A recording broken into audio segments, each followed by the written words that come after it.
Imagine this. You wake up one morning with stiff joints or nagging back pain. You shuffle to the medicine cabinet, grab a familiar little bottle of pills, and take what you think is the safest choice. After all, it's sold over the counter. How risky could it be? But here's the surprising truth. Some of the most common painkillers older adults use every single day could quietly be straining the liver, damaging the kidneys, or even raising the risk of dangerous bleeding. That's why today we're going to take a deep dive into over-the-counter painkillers, Tylenol, Advil, Aleve, even aspirin. We'll explore which ones are truly safest for older adults, which ones come with hidden risks, and what alternatives might bring relief without the same toll on your health. Let's start with the one most people reach for first, acetaminophen, better known as Tylenol. It's one of the most commonly used medications in the world. Unlike ibuprofen or naproxen, it doesn't reduce inflammation, but it does help with fever and provides mild to moderate pain relief. The good news? At safe doses, it's usually considered the best choice for older adults. The key word, though, is safe.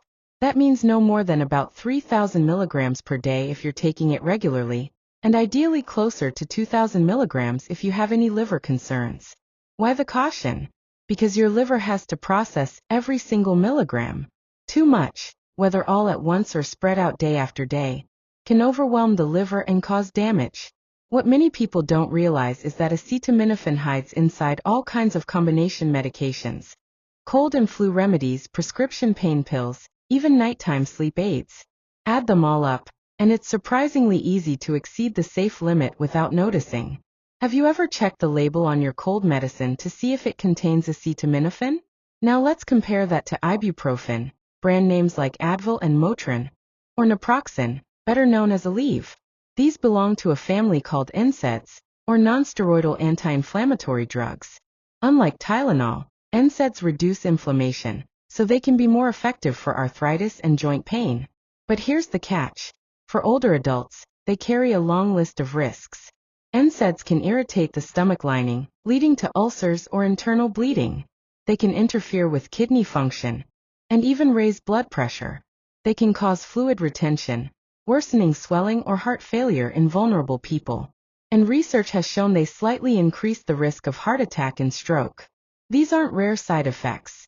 They're common enough that thousands of older adults are hospitalized every year because of NSAID complications.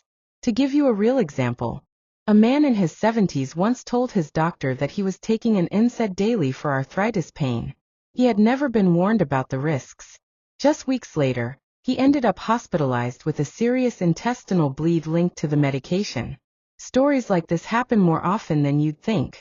So if NSAIDs are risky, does that mean older adults should never use them? Not necessarily.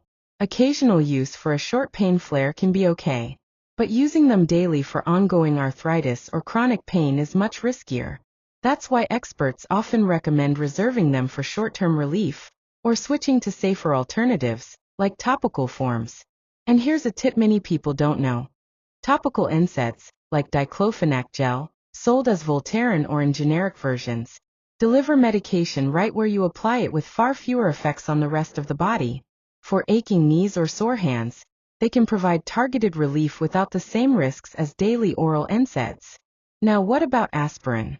Decades ago, people took it for everything. Headaches, arthritis, even heart protection. But times have changed.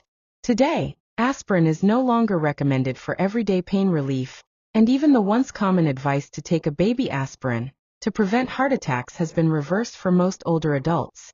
Unless you've already had a heart attack or stroke, or your doctor specifically tells you to use it. Taking aspirin daily may do more harm than good because of the high bleeding risk. Of course, not every option comes in pill form. Topical creams like icy hot, menthol rubs, or capsaicin creams can sometimes reduce pain signals with fewer risks. Even cannabis products like CBD are becoming more popular, though research on their long-term effects, especially in older adults, is still limited, and purity varies widely between brands. And here's one more important warning. Avoid the PM versions of pain relievers. They often contain diphenhydramine, the same ingredient as Benadryl. While it can make you drowsy, it also interferes with brain chemicals important for memory and thinking. For older adults, especially those with even mild memory concerns, that added risk is not worth it. So what's the bottom line? For most older adults, acetaminophen remains the safest first choice, used carefully and at the right dose. NSAIDs like ibuprofen and naproxen may provide stronger relief, but come with higher risks, especially if used daily. Aspirin is mostly off the list for everyday pain, and non-drug approaches like physical therapy, massage, acupuncture, or even cognitive therapies can play a huge role in making pain more manageable, often with fewer side effects. Before we go further, let me ask, have you ever relied on over-the-counter painkillers without mentioning it to your doctor? If so, you're not alone.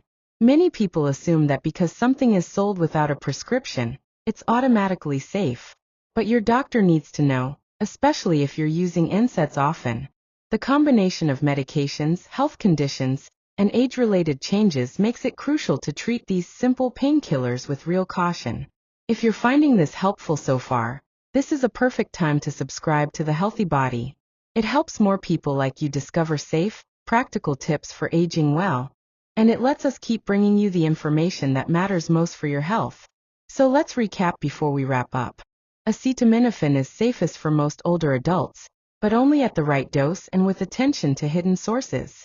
NSAIDs can help but carry serious risks when used daily, so think short-term or consider topical gels instead. Aspirin has largely fallen out of favor for pain relief and routine prevention. And never overlook non-drug treatments. They're often the most sustainable path to living with less pain.